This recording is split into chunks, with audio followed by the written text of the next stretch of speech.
Bismillahirrahmanirrahim. Assalamualaikum warahmatullahi wabarakatuh. Selamat pagi, selamat siang, selamat sore, dan selamat malam. Perkenalkan, nama saya Adi Putra Rahman, SSI MSI.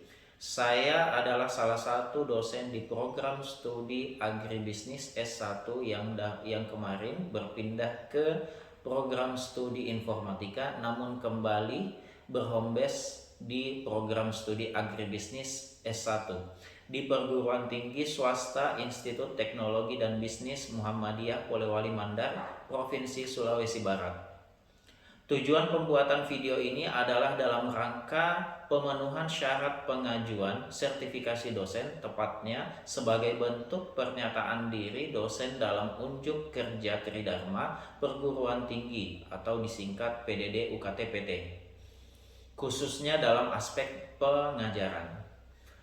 Dalam kesempatan ini saya akan menjelaskan salah satu mata kuliah wajib yang diamanahkan kepada saya untuk diampu di semester genap ini pada program studi Agribisnis dan juga program studi Bisnis Digital, yaitu pendidikan anti narkoba.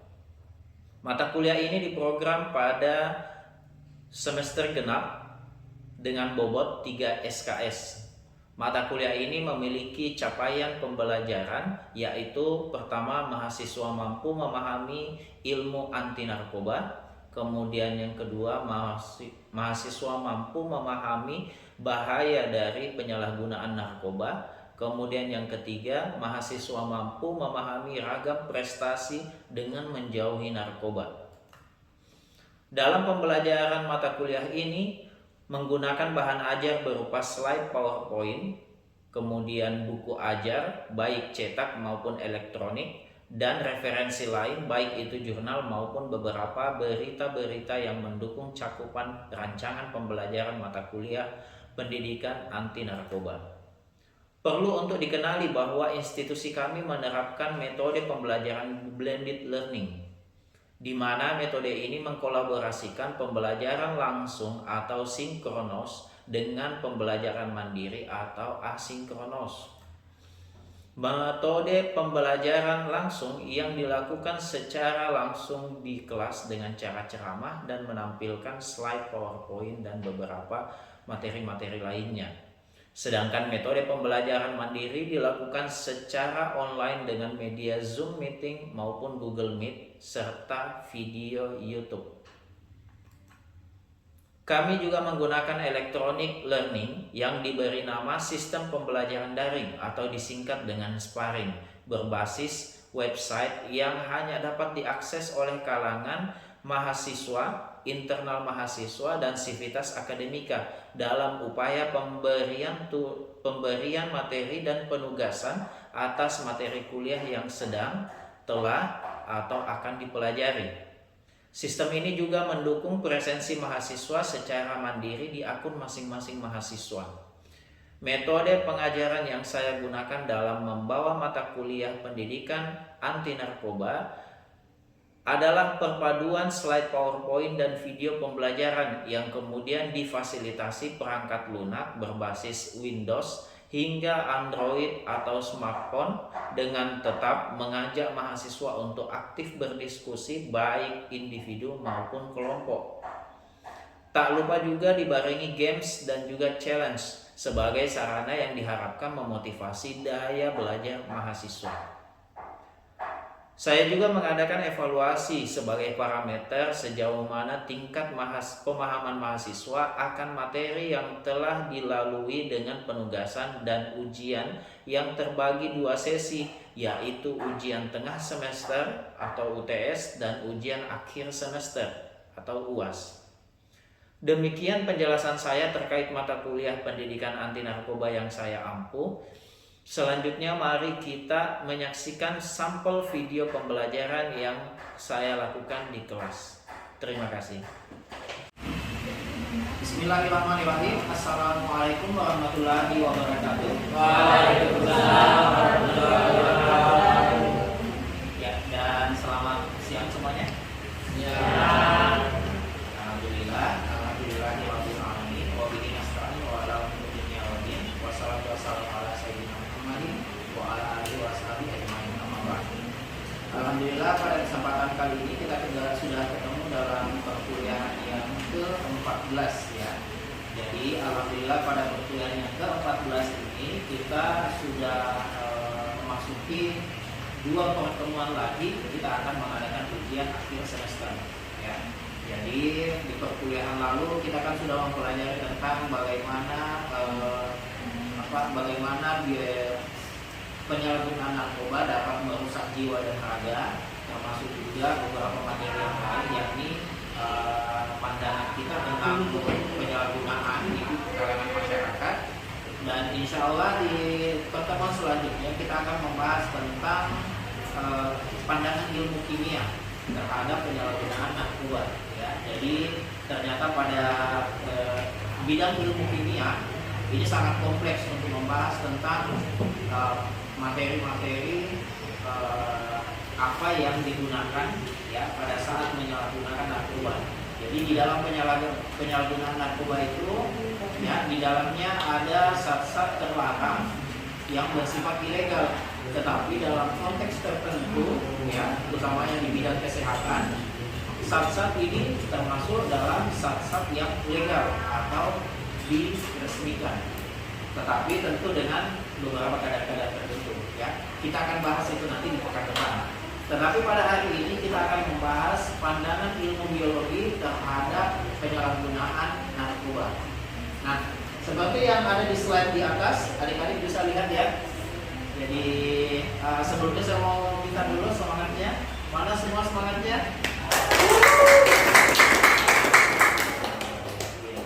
Terima kasih ya. Jadi semoga kedepannya kita tetap semangat dalam menghadapi dalam perkuliahan ini ya, dan juga dalam nanti sesi jika saya memberikan sesi tanya jawab, silahkan adik-adik jawab apa ya. Bertanya boleh, menjawab pun juga boleh ya, silahkan. Nah, kita masuk dulu dalam pembahasan pandangan ilmu biologi terhadap penyalahgunaan narkoba ya. Jadi mengapa ilmu biologi penting dalam memahami narkoba? Kita tahu bahwa ilmu biologi adalah ilmu yang mempelajari tentang makhluk hidup ya. Ilmu tentang makhluk hidup berarti termasuk juga kita manusia di dalamnya, ya kan? Nah, karena kita adalah manusia makhluk hidup, berarti kita pun juga masuk dalam pembahasan pandangan ilmu biologi ini. Dan yang seringkali menggunakan narkoba dan itu yang menjadi masalah adalah manusia sendiri, ya kan? Nah, kita jarang mendapati ada hewan yang terkena efek narkoba, ya. Kita jarang mendapati ada tumbuhan yang terkena efek narkoba. Kita jarang mendengar ada bakteri atau jamur yang terkena efek narkoba, ya kan? Nah, lebih seringnya kita mendengar manusia yang terpapar oleh zat terlarang dari narkoba, ya, gitu ya. Nah, oke, baik. Dan di dalam ilmu biologi ada beberapa hal yang penting dibahas, ya, dalam konteks penyalahgunaan narkoba, di mana penyalahgunaan narkoba bisa mempengaruhi sampai beberapa tingkatan. Tingkatan yang pertama adalah tingkatan molekuler. Seperti yang adik-adik lihat ya di atas. Jadi tingkatan molekuler itu maksudnya apa? Tingkatan molekul yang paling kecil dari makhluk hidup. Apa itu? Ya, zat-zat yang ada di dalam senyawa kimia narkoba. Ya, di situ ada zat-zat yang berupa, anggaplah misalkan halusinogen. Ya, ada beberapa zat, diantaranya ada zat halusinogen. Ada beberapa zat yang bisa mengakibatkan ketidaksadaran ya. Jika dia diberi rasa sakit, stimulus rasa sakit di tubuhnya, dia tidak akan rasa itu sakit ya, seperti itu. Nah, kemudian ada di tingkatan molekuler, ada di tingkatan seluler ya. Di tingkatan seluler ini berarti ini masuk di bagian terkecil tubuh kita. Jadi di bagian terkecil tubuh kita ada namanya sel. Sel ini jumlahnya banyak di dalam tubuh kita. Ya. Di dalam tubuh kita ini, kalau ditanya ada berapa jumlah selnya, miliaran bahkan. Dan setiap sel itu mengerjakan atau berfungsi sesuai fungsinya masing-masing. ada sel untuk mata, ada sel untuk kulit, ada sel untuk otot, bahkan ada sel juga untuk saraf. Dan sel saraf inilah yang akan dirusak sama senyawa narkoba. Ya, oke. Selanjutnya tingkat sistemik. Ya, tingkat sistemik di sini yang dimaksud adalah sistem-sistem organ. Kalau tadi saya katakan bahwa di dalam penyalahgunaan narkoba yang dirusak adalah sel saraf, berarti sel saraf masuk dalam sistem koordinasi atau sistem saraf. Ya, paham ya semuanya? Paham ya? Oke. Kemudian ada lagi sistem yang lain, sistem peredaran darah. Ya. Kemudian ada sistem yang lain lagi, sistem pernapasan. Orang kalau menggunakan narkoba, ya contoh ya, adalah narkoba jenis sabu. Mereka gunakannya itu dengan cara dihirup, dimasukkan ke dalam paru-paru, kemudian efeknya nanti akan berimbas pada sistem pernapasannya sampai ke otaknya. Jadi ini bahaya untuk manusia yang normal. Oke? Paham ya? Nah, dan yang terakhir itu ada di tingkatan genetik. Ternyata narkoba juga bisa mempengaruhi sampai ke genetik. Dan ini bahayanya jika menurun sampai pada keturunannya. Kalau menurun sampai anak cucunya, ini bahaya. Ya, harusnya dia sehat keturunannya, tetapi karena orang tuanya menggunakan atau menyalahgunakan narkoba, justru anak cucunya lah yang nanti akan kena akibat. Ya, entah nanti anak cucunya akan mengalami disabilitas kan, ya, maaf ya, nanti dia akan mengalami yang namanya disfungsi pada sistem sarafnya atau sistem tubuhnya. Ini bahaya, ya, paham ya semuanya? Oke. Nah, selanjutnya narkoba klasifikasi berdasarkan efek biologis. Seperti yang tadi saya sebutkan ya, ada beberapa senyawa-senyawa narkoba yang bisa mempengaruhi tubuh. Salah satunya adalah senyawa halusinogen. Kalian bisa lihat di bagian ketiga itu, ya, bagian ketiga ada namanya senyawa halusinogen, membuat seseorang menjadi berhalusinasi. Dia mengalami yang namanya proses disfungsi pada sistem sarafnya. Harusnya dia melihat di depannya ada HP, tetapi di dalam otaknya, sistem sarafnya yang dia lihat adalah kue misalkan. Akhirnya apa? Ya, dia makan itu HP. Ya kan? Nah, itu bahaya. Nah, kemudian ada lagi senyawa yang lain, yakni stimulan. Ya. Jadi stimulan ini pendorong. Terkadang orang yang menggunakan narkoba biasanya itu akan memiliki semacam dorongan semangat.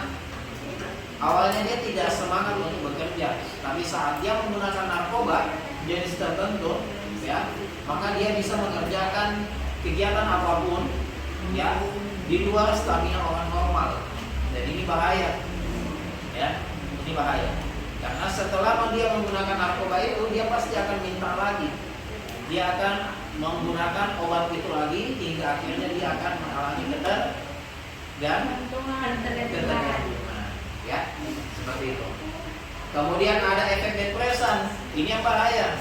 Saat orang tidak menggunakan lagi narkoba, dia akan mengalami depresi tingkat tinggi. Dia akan halalkan segala cara untuk bisa mendapatkan stimulus dari senyawa narkoba itu lagi. Dan ini berbahaya, ya. Kalau dia tidak dapat lagi stimulan itu, dia tidak dapat lagi obat-obatan terlarang itu, maka segala cara dia akan halalkan, ya. Dia akan menjual rumahnya, dia akan menjual tanahnya, bahkan dia mungkin akan melakukan kriminal, mencuri, merampok dan sebagainya, hanya untuk beberapa gram narkoba. Dan ini bahaya, ya. Oke, dan yang terakhir itu adalah opioid. Senyawa opioid ini seringkali adanya di obat-obatan terlarang yang di obat-obatan yang ilegal ya, tapi harus dengan kadar dosis tertentu. Dosisnya tidak boleh banyak, ya. Kemudian harus diresepkan oleh dokter-dokter yang berpengalaman. Ya. Paham ya semuanya? Baik, terima kasih atas kesempatannya, Pak. Saya ingin bertanya mengenai tentang narkoba ini. Terkadang mengapa seseorang tetap menyalahgunakan narkoba meskipun lingkungan hidupnya itu baik, nyaman, dan ekonominya itu juga cukup, Pak? Oke, tepuk tangan dulu dong. Nah, jawabannya ada banyak, ya, ada banyak. Ini cenderung kompleks jawabannya. Terkadang ada beberapa sebab memang mengapa seseorang tetap menggunakan narkoba sementara kehidupannya itu kehidupan yang harmonis. Salah satunya diantaranya adalah mungkin dia ikut-ikutan dengan temannya, ya. Dia dapat ajakan dari temannya untuk mencoba sesuatu yang baru. Awalnya dia tidak mau, tapi karena dia selalu didorong, dia selalu didesak, dan akhirnya dia penasaran dan mencoba narkoba itu. Percobaan pertama mungkin dia dosisnya 1 gram, anggaplah misalkan, ya, dia menggunakan 1 gram. Otomatis percobaan kedua dia akan mau lagi, dan ini niatannya pasti sudah beda, karena penggunaan yang kedua dia cenderung akan menginginkan lebih. Entah dia akan menggunakan dosis 1,5 gram atau 2 gram, bahkan lebih banyak dari itu, ya. Kemudian karena dia orang yang berkecukupan, ya, dia punya uang untuk membeli sekian banyak obat-obatan terlarang, ya. Kemudian dia akhirnya akan membeli banyak lagi untuk kemudian dia stok di rumahnya. Pemakaian ketiga mungkin jumlahnya akan lebih banyak lagi, ya. Dan hingga akhirnya persediaan narkoba atau obat terlarangnya sudah habis, dia akan mulai mengalami depresi. Dan pada kasus ini dia akan kesulitan untuk melakukan proses rehabilitasi. Nah, tapi apakah menutup kemungkinan dia untuk bisa rehabilitasi? Dia bisa, tapi harus dengan komitmen yang besar, ya. Dia harus punya komitmen untuk terlepas dari narkoba, dan setelah dia bersih atau sehat dari narkoba, dia harus punya komitmen lagi untuk menjauhi, mencegah penggunaan atau ketergantungan yang kedua. Seperti itu. Paham ya? Oke. Ada lagi yang lain? Tapi Pak, izin bertanya di bagian silakan. penanganan penyalahgunaan orang yang menggunakan narkoba, Pak. Jadi kita itu semua tahu, Pak, kalau orang yang menyalahgunakan narkoba itu memiliki hukuman maksimal 4 tahun penjara. Jadi terkadang orang yang menyalahgunakan narkoba, dia mengikuti rehabilitasi yang dimana itu berkisar antara 1 tahun apabila itu berdampak jangka panjang kepada tubuhnya. Maka masa rehabilitasi ini itu mengurangi masa Pak, masa hukumannya, Pak. Yang awalnya misalnya 4 tahun itu bisa berkurang jadi 3 tahun, Pak, karena dihitung dengan masa rehabilitasinya, Pak. Jadi itu menurut saya malah meringankan hukumannya bagi pengguna narkoba, Pak. Oke, pertanyaannya?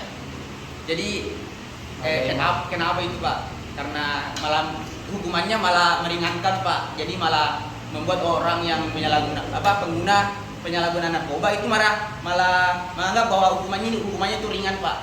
Oke. Tepuk tangan dulu dong. Nah, pertanyaannya bagus sekali, ya. Ini juga memang terkadang jadi dilema untuk kita semua, ya. Manakala seseorang, anggaplah tadi disebutkan orang yang menggunakan narkoba atau menyalahgunakan narkoba, dia akan mendapati masa hukuman tahanan 4 tahun. Tetapi sebagaimana yang diketahui, 1 tahun pertama dia harus lakukan untuk rehabilitasi, bahkan mungkin lebih dari 1 tahun. Pertanyaannya, jika memang demikian, apakah masa tahanannya itu akan termasuk dari masa rehabilitasinya? Dan pertanyaan selanjutnya, apakah ini tidak menguntungkan bagi mereka? Nah, jawabannya tentu kompleks ya. Pertama, jawabannya dia termasuk dalam orang yang dilindungi hak asasi manusianya. Sebagaimana dia menginginkan kesembuhan, ya, kemudian dia punya komitmen, maka pemerintah atau aparat yang berkewajiban, yang punya kewenangan, harus juga mempertimbangkan hak asasinya. Jadi dia akan tetap diberikan hukuman 4 tahun, tapi 1 tahun pertamanya dia harus melalui komitmen untuk rehabilitasi. Selesai dia rehab, masa rehabnya, tahun kedua, tahun ketiga, tahun keempat dia lalui. Belum lagi ada yang namanya masa pengurangan tahanan kan.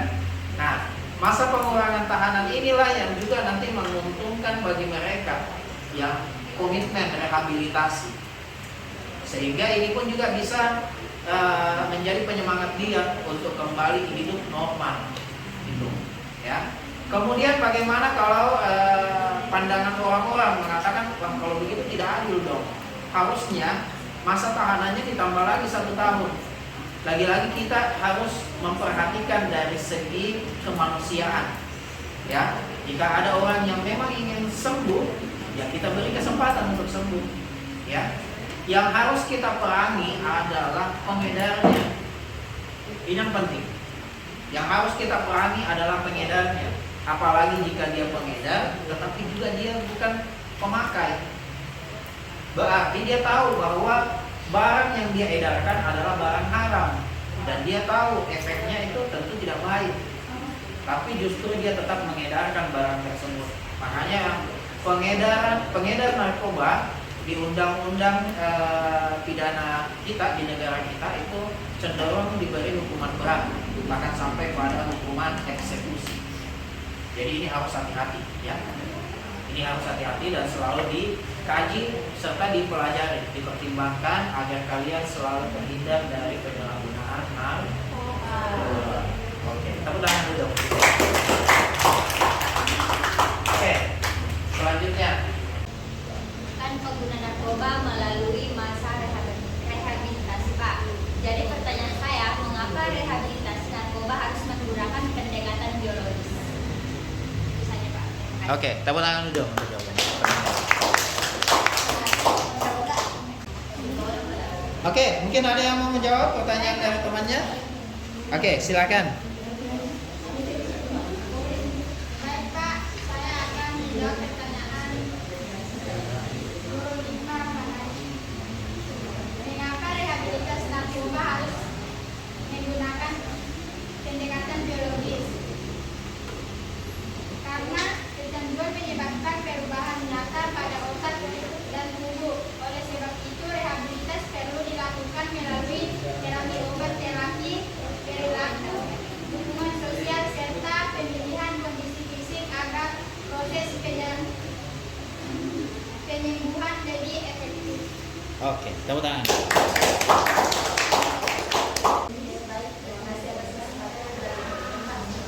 Jadi saya ingin bertanya mengenai, kan ini narkoba banyak jenisnya, Pak.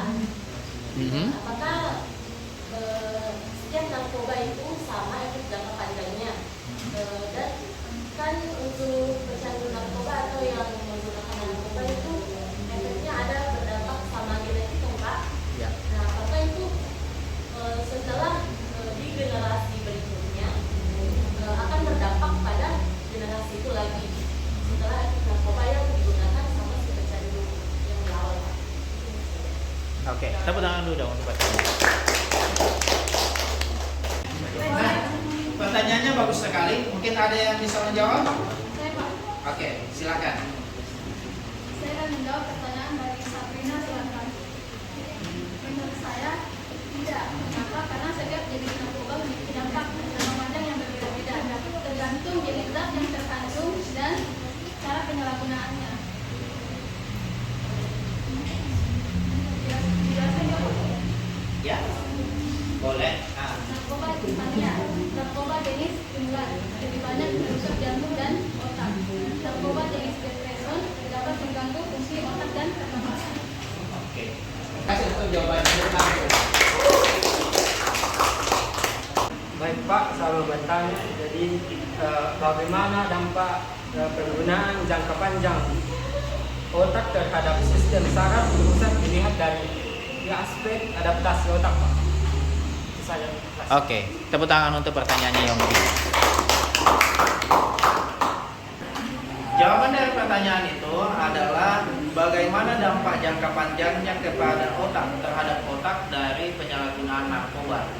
Ya, jadi dampak jangka panjangnya itu bisa berefek pada otak dalam menanggapi dopamin. Selama dia menggunakan narkoba, dia di booster dopaminnya ya hingga sampai 10 kali lipat ya. 10 kali lipat dari dopamin yang biasa dia rasakan. Contoh ya, dopamin itu misalkan kita sementara lapar. Kita sedang lapar, kemudian kita diberi hidangan makanan. Pasti rasa senang kita akan besar, ya kan? Contoh paling kecil itu kalau pada saat kita puasa. Saat kita buka puasa, yang paling pertama kita teguk adalah air minum. Di tegukan pertama kita pasti merasakan dopamin yang hebat di dalam diri kita. Di dalam otak kita, produksi dopamin itu akan mulai meningkat. Belum lagi pada saat dia disuguhi makanan yang manis-manis, tentu dopaminnya akan meningkat lagi. Kita tadi hitungnya, taruhlah pada saat minum dia dopaminnya meningkat 1. Pada saat dia makan yang manis-manis dopaminnya meningkat jadi 3. Pada saat dia makan lagi makanan berat ya atau makanan nasi dan sebagainya ya, dopaminnya meningkat lagi jadi 5 misalkan. Tapi pada saat menggunakan narkoba, dopaminnya itu langsung di booster dari 0 langsung 10. Ya, 2 kali lipatnya dari tadi orang kelaparan. Sehingga upaya manusia untuk bisa membuat sistem sarafnya, terutama otaknya, menyesuaikan kembali dengan dopamin yang normal itu cukup berat. Makanya mereka harus melalui proses rehabilitasi. Dan jika ditanya berapa lama Pak? Ya mungkin setahun, bahkan mungkin lebih dari setahun. Tergantung seberapa dia bergantung atau terikat dengan narkoba. Ya, seperti itu. Oke? Nah, tepuk tangan dulu dong. Nah, jadi itu tadi ya beberapa tanya jawab yang sudah teman-teman adik-adik mahasiswa lakukan ya. Jadi kita berharap semoga dari materi yang kita lalui hari ini tentang pandangan ilmu biologi terhadap penyalahgunaan narkoba itu bisa memberikan manfaat yang baik kepada kita semua ya. Dan juga lagi-lagi saya tetap berpesan bahwa ilmu ini tidak berhenti di hanya Anda saja ya, tetapi lagi-lagi ilmu ini harus adik-adik sebarkan dan juga ajarkan kepada teman-temannya dan juga keluarga serta kenalannya adik-adik sekalian ya, baik itu di lingkungan kampus maupun di lingkungan masyarakat. Jadi pada akhirnya semua apa yang kita pelajari semoga memberi manfaat ya, tidak hanya sekedar diketahui saja tetapi langsung diimplementasikan dalam kehidupan bermasyarakat. Oke, jadi itu saja untuk hari ini. Terima kasih untuk segala perhatian kalian ya. Sampai jumpa di perkuliahan selanjutnya dan nanti pada saat ujian akhir semester, dan semoga semuanya mendapatkan nilai yang baik. Amin. Nilai yang memuaskan, nilai A, B, dan C. Jangan C Pak. Semoga sesuai dengan A ya. Oke ya. Oke, baik. Kalau begitu kita akhiri perkuliahan hari ini dengan ucapan Bismillahirrahmanirrahim. Subhanakallahumma rabbana wa bihamdika asyhadu an la ilaha illa anta astaghfiruka wa atubu ilaika. Wassalamualaikum warahmatullahi wabarakatuh.